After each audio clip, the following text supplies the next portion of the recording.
How are you today? I'm okay, fine. Okay, excellent. Now, of course, the actual name of your corporation, right, that you work with is actually in Malay. It is condensed as ppsppa. So, what is that in full in its Bahasa Malaysia? Badan Pengurusan Sisa Pekerja dan Pembersihan Awam. Right. Okay. So, of course, the English translation is the literal translation of it. Now, of course, for the benefit of the listener who is tuning in right now, right, why don't you give a little bit of background on what the Solid Waste Management and Public Cleansing Corporation does in terms of its duties and also responsibilities, Mr. Wee. Okay, thank you. Good morning to all and salam satu Malaysia. Before I proceed to answer what is the role and the responsibility of my corporation, let me give you a bit of the background here. Sure. Okay, Malaysia, the federal government is embarking on a very ambitious agenda to transform our solid waste management and public cleansing industry into a holistic and concerted industry.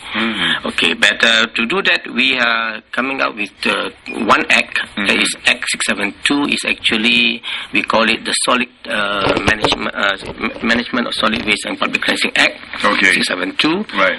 And then we have creating two institution here. There is the National Department of Solid Waste and Solid Waste Corporation. That is where I come from. Okay, so this Act 672 is a new act.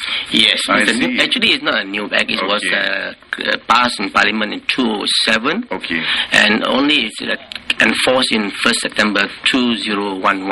Ah, okay. So the enforcement is just started. Yes. I see. Okay. So what the Act underlines is that the Act wants to reinvent and transform our whole solid waste industry. Okay. The National Department of Solid Waste Corporation is the policymaker. Right. And we, the Solid Waste Management Corporation, we are the lead agency to implement and to enforce all regulation arising from Act 672. Ah. Okay. I see. Right. So, according to Section 17 of the Act 673, that is our Act, our role is to recommend and implement all government decisions pertaining to solid waste management and public cleansing. Right. To enforce and to regulate Act 672 and all related regulation. To instill public awareness and participation pertaining to solid waste management and public cleansing in accordance with the 3R. That is reduce, reuse and recycle initiative.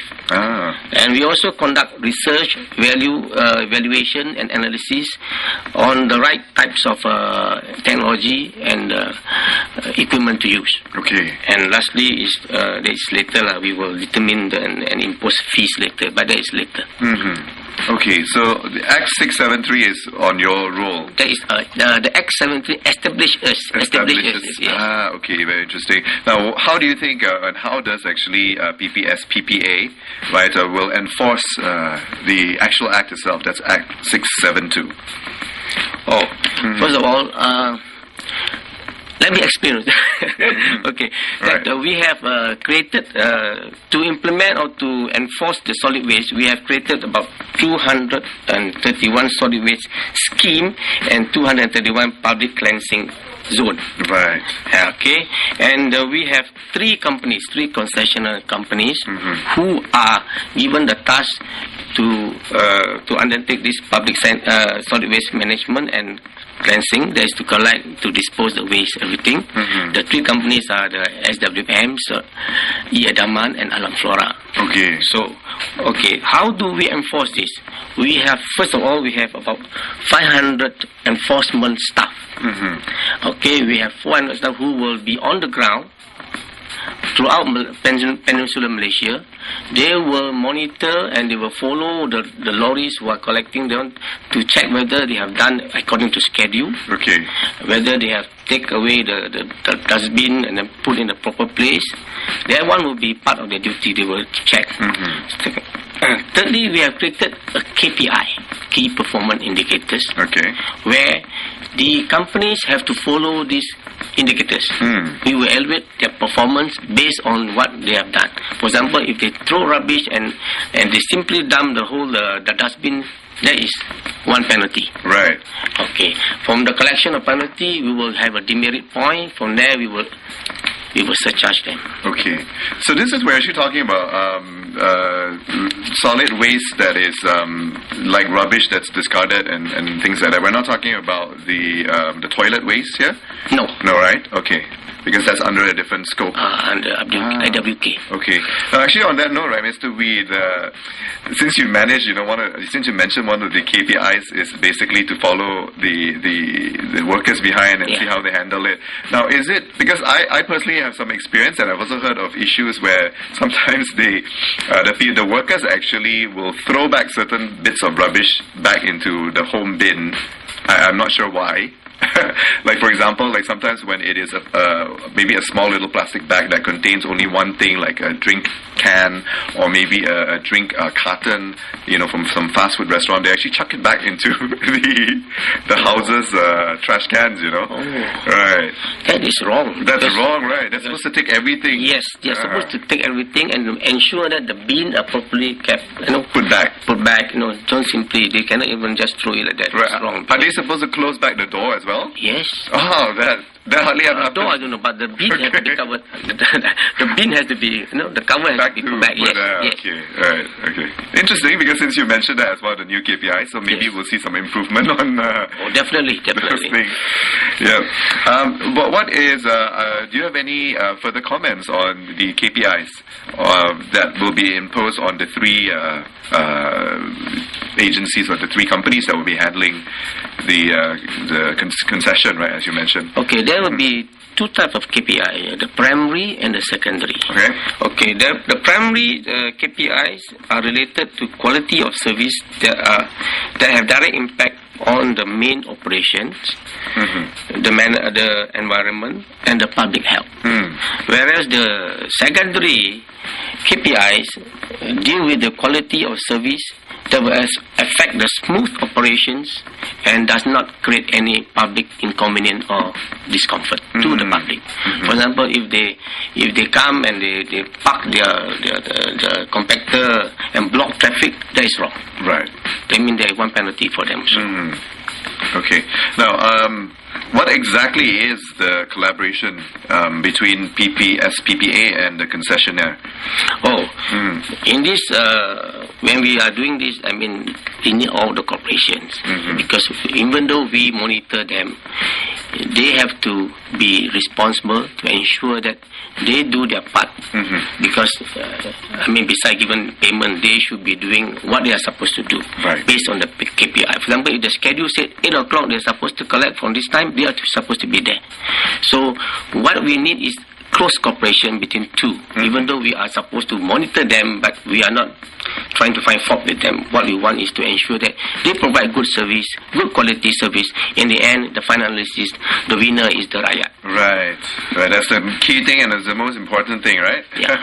So, okay, all right. We are, of course, talking to Mr. Wee Bing Yi, who is the Deputy CEO of Solid Waste Management and Public Cleansing Corporation. And we're going to take a music break right now, Mr. Wee. We're going to enjoy some music for a few minutes while you take a break as well. And on return from the break, we're going to be talking a little bit about the explanation on the difference between solid waste management prior and today with the acts of 672 and of course with the enforcement of Mr. Wee's side as well. Stick around, this is TRAXX 101. One dream away, I think I'm gonna have to stay.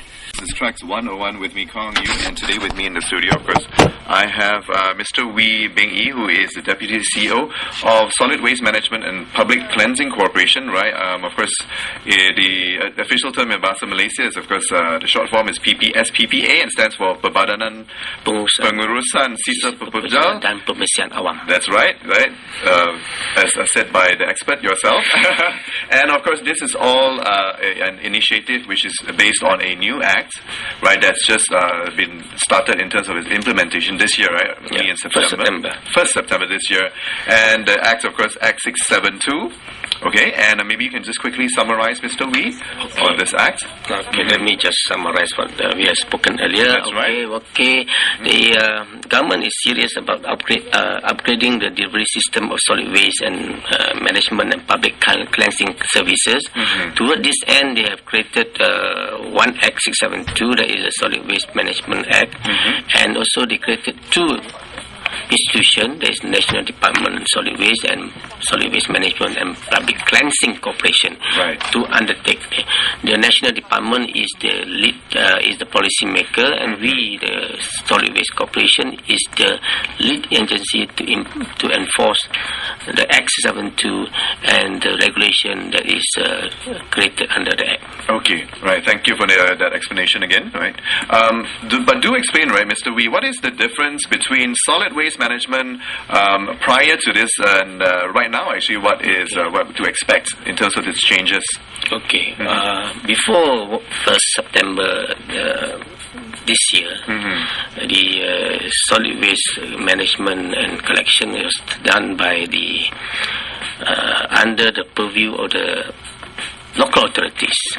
Before the interim privatization that was enforced, what happened is that the present day it is very fragmented, with no uniform law and regulation, as well as insufficient manpower to monitor and evaluate the outputs and the performance of those operators. Right. So under the new modus operandi, the solid waste, when we take over,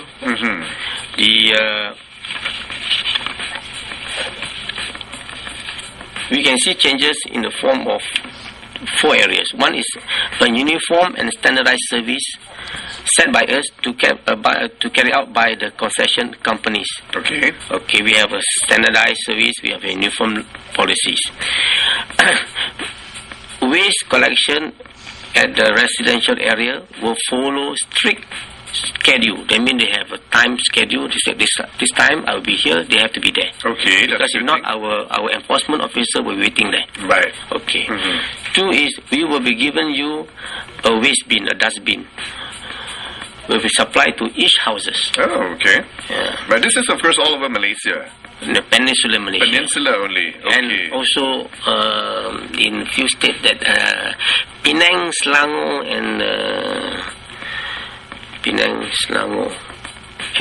and Perak are exempted from this act at this moment. Okay. So, and then we have, as I said, we have 500 enforcement officers to monitor them. So I think that in a nutshell say that we are serious about ensuring that the concession operators, companies really perform their work to give good quality service to the people. Right. And these services, actually, the new services or the new policies or the new, for example, time schedules, they've already been implemented or they'll be implemented in stages? This is being implemented now because starting from 1st September, before they can proceed with their work, they have to give us their timetable 1 month ahead. And that is become our part of our enforcement officers. Right. They have about 500 on the ground. So they will, based on that, they will put it inside their so-called handheld. We have a special instrument here where they will indicate this time this compactor should be here. They will be there. Right. So they will check. If they cannot collect the thing, we will send a backup to go and collect the rubbish. Right. Okay. Now, interesting that you say that there will be a free, right? Basically, 120 liter waste bin. Okay. That's for free? Okay. How and when actually have the bins been distributed, Mr. Wee? Okay, the allocation of the 120 liter waste bin will be given to every household in stages from October this year to the end of 2014. Okay, these are special bin with wheels and lid and cover and will assist in the collection operation as well as waste segregation. So we will tag this bin and it will come with a serial number. Okay. So the user need to make sure they are always in good condition. So So we hope that the resident will take care of the bins lah. Yeah, that's always but it's a two-way effort, because I think a lot of people are used to the bins being thrown around. When the rubbish is disposed and it's like thrown onto the compactor. Anyway, is there a license that is required to manage, actually, come to think of it, solid waste and also to handle the cleansing? Yes, the Section 10 of the Act 672 require every operators to be licensed. And they have to get the license from the Director General of the National Solid Waste Management. Okay, and this covers from the concession companies to those who want to operate facilities, and also to the extent that maybe the scavengers. Right. So the whole idea is that we want to, by having this license, we want to ensure that the rendered service will be of high quality. Right. And just to elaborate a little bit on something that I touched on already, right? Has ppsppa actually taken over the management of solid waste and the public cleansing responsibilities already from local authorities as we speak? Yes. You see, we have on 1st September we have taken over the.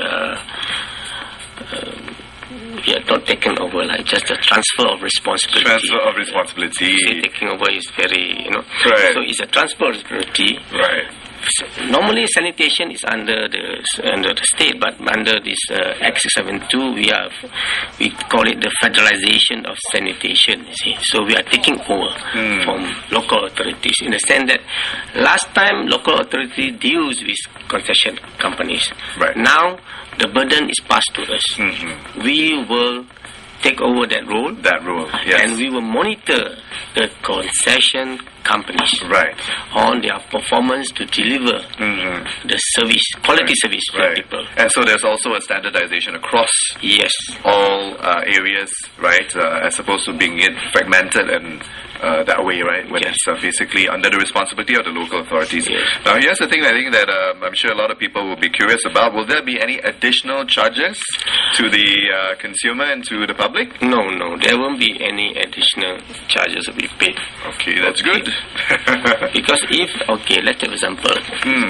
Currently said if local authority A is paying the concession companies the $5 per premise, and the current rate under the new privatization agreement is $8 per premise. The $3 difference will be borne by the federal government. Right. Okay. Excellent there. All right, we're going to take another music break right now, right, Mr. Wee.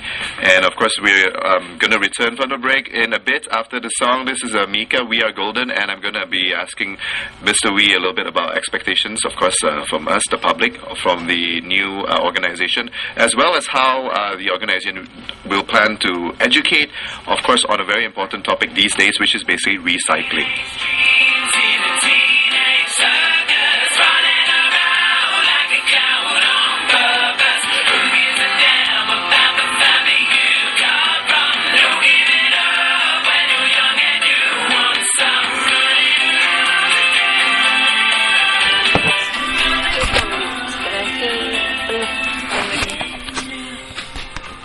Deputy CEO of the Solid Waste Management and Public Cleansing Corporation, right? Pretty much a new sort of corporation in town. And Mr. Wee, continuing on where we were talking about expectations, of course, right? What do you think that the public in general is expecting from your organization? I think they expect it to be given a good quality service. So, but I think on their part, the resident or the public, they should also help us by giving, channeling their complaints to us, because we have created a new public complaint line, toll free. That's right, and I think public is going to expect better service in that way. Yeah. Right. It's 1-800-887472. Okay. Please call us if there is any problem that is arising from the poor service given by the concession companies. Please call us because we won't need your cooperation. Right, to look into such matters, right? Yes. Such as the schedule, of course, not following schedule, and many, many things like that. Okay, here's an interesting question, because, of course, we are moving, more and more towards greener environment and green economy, everything that is basically green, right? How will your company, how will ppsppa or the Solid Waste Management and Public Cleansing Corporation handle this role, actually, in terms of educating the public on recycling matters, Mr. Wee? Okay, let me explain this, because I think currently we are generating about 22,000 tons per daily, and it's projected that by the year 2020 we will be generating about 30,000 tons per daily.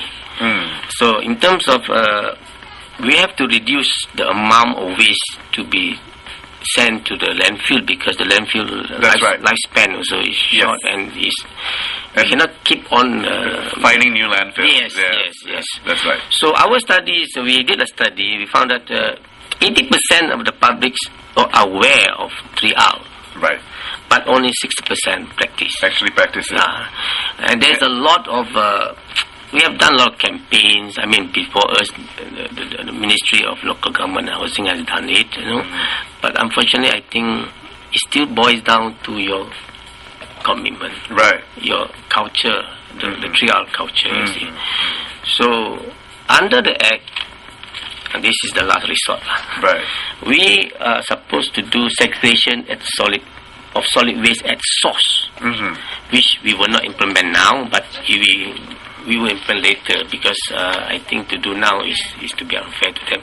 They have to be slowly taught. That source means from the whole house, yes. So that you have to put you have to separate it into the bins. Yes. Right. So we hope that will be done in later stage, and we hope by the time the public also will have said that they have a role to play. Okay. Because as I said, we must put an end to rubbish, or rubbish will put an end to us. That's right. We need a proper plan to get to that stage. So in the meantime, what is going to be the procedure?